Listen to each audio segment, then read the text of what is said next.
As in last video, we have seen the induction program, introduction of the syllabus of SYB Tech section 1, unit 3 and 4.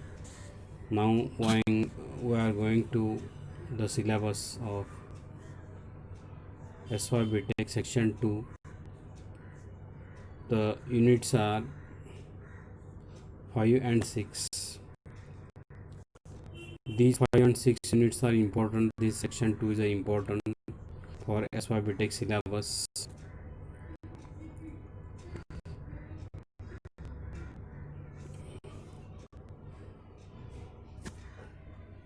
See, unit 5 is the geological hazards. Geological hazards. These geological hazards are also called as a natural hazards. Why these natural hazards are called as a geological hazard? Because these hazards are related to geological activity. These are formed by the geological activity. अर्थ related हे सगळे हॅझार्ड्स आहेत, नैसर्गिक आपत्ती आहे, त्यामुळे ह्याला आपण जिओलॉजिकल हॅझार्ड्स म्हणलेलं आहे. There are very large number of geological hazards are there, but we have to see here. तुम्हाला सिलेबसमध्ये जे इन्क्लूड केलेलं आहे, तुमचं सिव्हिल इंजिनिअर रिलेटेड जे जिओलॉजिकल हॅझार्ड्स आहेत ते तुम्हाला इन्क्लूड केलेलं आहे. फॉर एक्झाम्पल, लँडस्लाईड आहे, अर्थक्वेक आहे, सुनामी आहे, ग्राउंड वॉटर रिलेटेड हॅझार्ड्स आहेत, देन स्लोप ट्रीटमेंट आहे, एखादा केस स्टडी आहे. हे सगळं ह्याच्यामध्ये तुम्हाला जिओलॉजिकल हॅझार्ड्समध्ये येणार आहे. Starting with first landslide, mudslide. तुम्हाला लास्ट युनिट 3 आणि 4मध्ये तुम्हाला सांगितलं की मडस्लाईड कसं होतं, अर्थक्वेक कसं होतं, सबसिडन्स कसं होतं आहे. Then landslide, these are the sliding movement of the earth material is called as a landslide. These landslides are these landslide causes very adverse effect in a residential area, on the roads. These are creates obstruction in the roadside due to the landsliding. म्हणजे landslide म्हणजे काय, दरडी कोसळणं आपण म्हणतो ना. ह्या लँडस्लाईडमुळं काय होतं आहे, जीवितहानी पण होऊ शकते. आता हे दरडी कसं कोसळतात, तीच म्हणजे हे लँडस्लायडिंग अलॉंग द स्लोप असते. म्हणजे हे का होतं आहे, these landslides are occurs maximum in a hilly area, in a हिली टेरेन. मग हे कशामुळं होतं, मग त्यासाठी ड्रेनेज पॅटर्न आपलं कसं पाहिजे, त्याची कॉजेस काय आहेत, which are the remedies, how to prevent landslide, which are the causes of landslide. हे सगळं आपल्याला ह्या युनिटमध्ये बघावं लागणार आहे. रॉक बोल्टिंग कसं करायचं, रॉक फेन्सिंग कसं करायचं, रिटेनिंग वॉल कसं बांधायचं, what is the use of a retaining wall, हे सगळं आपण ह्या युनिटमध्ये बघणार आहे. मग एखादं स्लोप आहे, त्या स्लोपचं ट्रीटमेंट कसं करायचं, मग तिथल्या सॉईल लेअरिंगचं सॉईल स्लाईड, मड स्लाईड जर होत असेल तर त्याची रेमेडीज काय करायचे, त्याच्यावर प्रिव्हेंटिव्ह मेजर्स आपण काय करायचं, हे सगळं ह्या सेक्शन 2मध्ये युनिट 5मध्ये जिओलॉजिकल हॅझार्ड्समध्ये बघणार आहे आपण.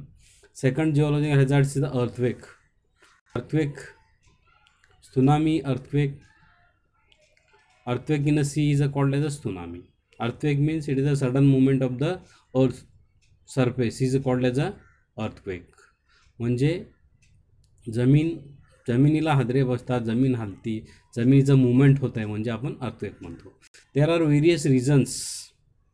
आता हे रिझन्स, हे कशामुळं मुवमेंट होतं आहे, कशामुळं अर्थक्वेक होतात, हे आपल्याला आधी समजून घ्यायचं आहे. जर there are 2 causes. These earth movement, sudden movement of the earth are formed due to the action of the forces to the earth surface, to the earth material. Maybe tectonic forces, natural forces, maybe artificial forces. ह्याच्यामुळे जर sudden movement जमिनीचं झालं तर हे earthquake होतं. आता earthquake कशामुळं होतं, व्हॉट इज द रिझन माहिती आहे का कोणाला? अर्थक्वेक कशामुळं होतं? आपण हे अर्थक्वेकची हिस्ट्री आपण काढायला गेली तर फॉल्टिंग झाल्यामुळं अर्थ सरफेस ब्रेक झालं, अर्थवर फ्रॅक्चर झाल्यामुळं अर्थक्वेक होते. 2 ब्लॉक सेपरेट होतात. 2 ब्लॉक सेपरेट झाल्यामुळं मुवमेंट होती अर्थची. म्हणजे काय, आपण पृथ्वीचं जर बघायला गेलं, what is the age of the earth? Age of the earth is 10⁶ billion years. 5 lakh कोटी वर्ष हे पृथ्वीचं वय आहे, पृथ्वीचं एज आहे. आपण ह्याची जर हिस्ट्री बघायला गेली तर स्टार्टिंगला पृथ्वी आपण काय म्हणतो, earth is a composed of lava, hot molten rock material. ही तप्त लावा रसाचा गोळा होती. पृथ्वी म्हणजे तप्त लावा रसाचा गोळा होता. पृथ्वीवर तप्त लावा रस होता. तर normal temperature of lava is 1200 degree Celsius. तर 1200 डिग्री सेल्सिअस जर नॉर्मल टेम्परेचर आहे, तर आपण इथं आपल्या रोजच्या डेली लाईफमध्ये 45-48 टेम्परेचर जर झालं तर आपण AC कूलर लावतो किंवा घरातून बाहेर पडत नाही. तर 1200 डिग्री सेल्सिअसला काय होत आहे, किती हीट, किती प्रेशर जनरेट होत असणार आहे. मग काय झालं, पृथ्वी तप्त लावा रसाची गोळा होती.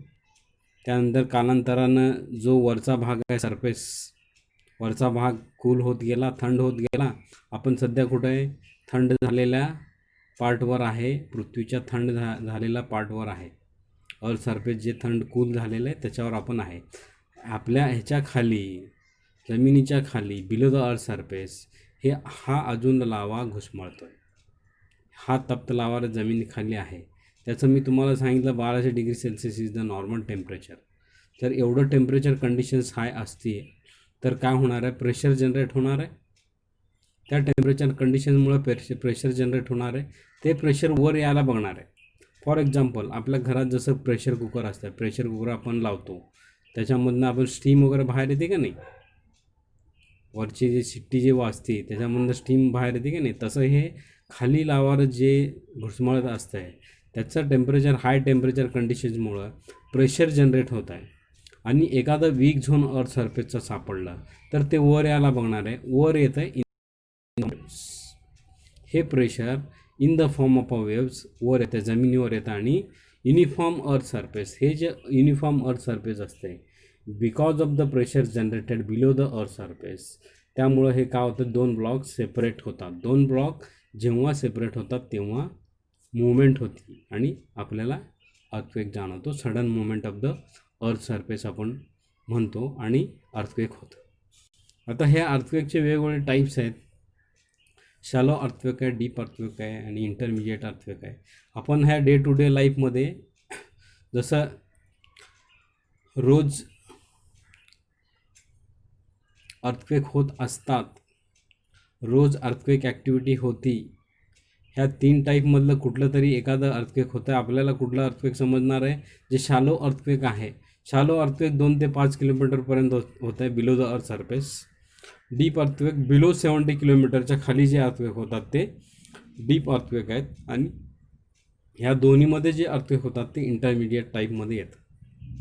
म्हणजे हे रोज अर्थक्वेक ॲक्टिव्हिटीज होत असतात, जे आपल्याला जाणवतं, जे लाईफ आणि सेटलमेंटवर त्याचा ॲक्शन होतं, तेव्हा आपण त्याचं काय करतो, कन्सिडर करतो. इथं अर्थक्वेक झाला, इथं अर्थक्वेक ॲक्टिव्हिटी झाली, हे सगळं आपण इथं म्हणतो. जर एखादं जंगलात अर्थक्वेक झालं, तिथं कोणी काय बघत नाही, त्यामुळं आपण त्याचं रेकॉर्ड ठेवत नाही, काय नाही. मग हे आपल्याला हे शॅलो अर्थक्वेक जे आहे ते जाणवतात. त्यामुळं ही अर्थक्वेक ॲक्टिव्हिटी जी आहे ती sudden movement of the earth, हे earthquake is the one of the geological hazard. ही एक नैसर्गिक आपत्ती आहे. हे related to geological activity, related to earth activity. त्यानंतरचा पार्ट आहे युनिट 5मध्ये, ground water is the main part. Ground water is the important one of the part. त्याच्यामध्ये the water present below the earth surface is called as a ground water.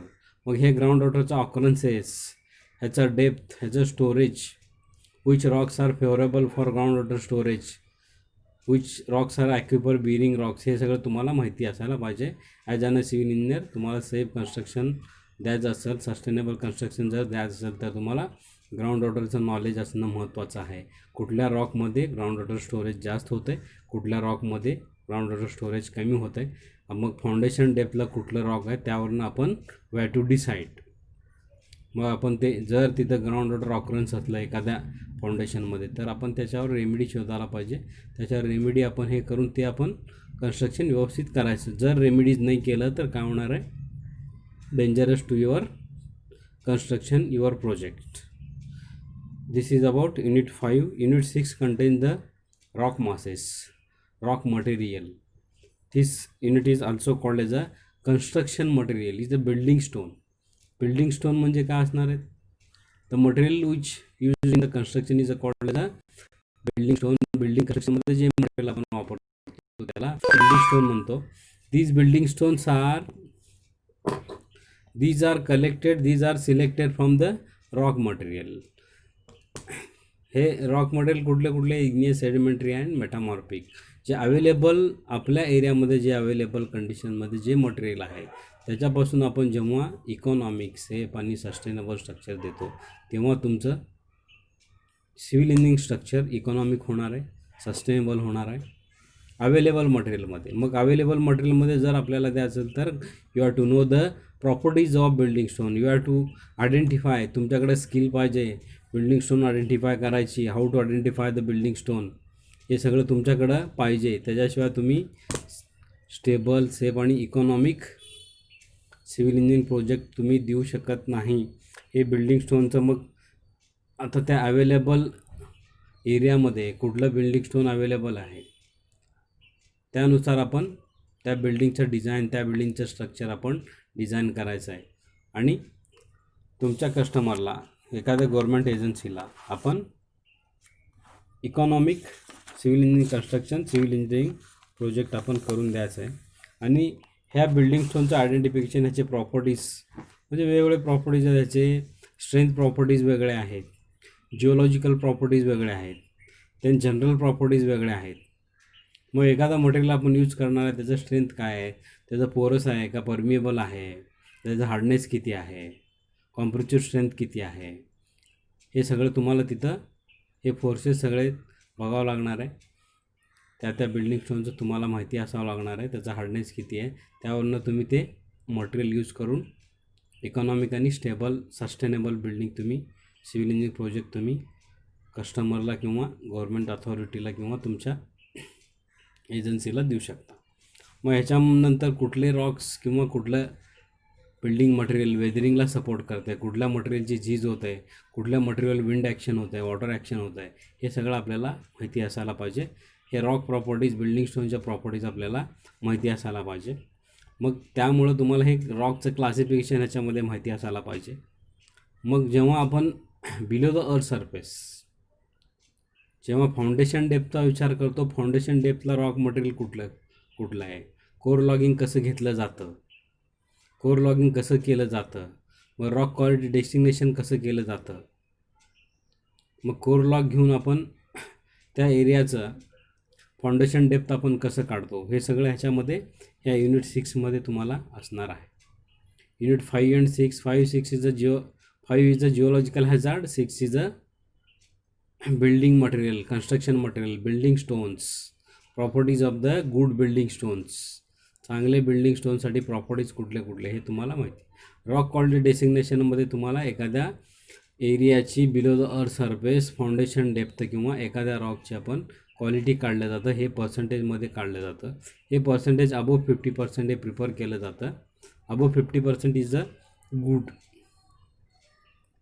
त्यानंतर 75%. त्यानंतर आपण जे excellent जे आहे above 90% RQD त्याचा आपण तो मटेरियल आपण यूज करतो बिल्डिंग कन्स्ट्रक्शन किंवा सिव्हिल इंजिनिअरिंग प्रॅक्टिसेससाठी. Okay, then in next video we will go for the unit 7 and 8. Okay, thank you very much.